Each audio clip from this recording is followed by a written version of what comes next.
Hivi Munira, kwa nini ulinifanyia kile kitendo miaka 10 iliyopita? Kama shida ilikuwa ni mali, mbona sasa nimekuachia? Umefaidika na nini? Ni bora usingenitoa uhai. Ile ilitokea kama makosa, mume wangu. Sikudhamiria kufanya vile. Mke wangu,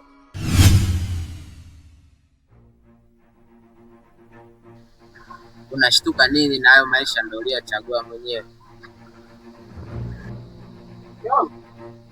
Mbona nakuita muda wote? Kwa hiyo na maana unisikia? Hapana mume wangu, mbona nimeitika, labda utakuwa hujanisikia tu. Alafu mbona kama nasikia ulikuwa unaongea na mtu huko nje?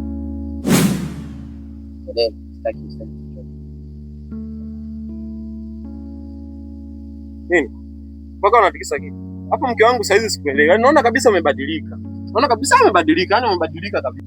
Hapana mume wangu, ni vile najisikia vibaya tu. Kama unajisikia vibaya, ni vyema twende hospitali. Hivi utaendelea kumdanganya hivi mpaka lini? Ipo siku atagundua tu. Kelele! Hapana, hatagundua. Kwa sababu siri najua mimi na wewe tu. Siri? Ni siri gani?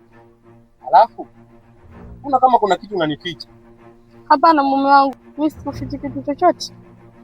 Na siku nikija kugundua kuna jambo lolote ambalo linaendelea nyuma ya pazia, ama zako ama zangu. Munira, kwa sasa acha niache. Narudi baba. Yaani naongea na wewe alafu unageukia kule. Hizo si ni dharau? Sasa dawa yako inachika.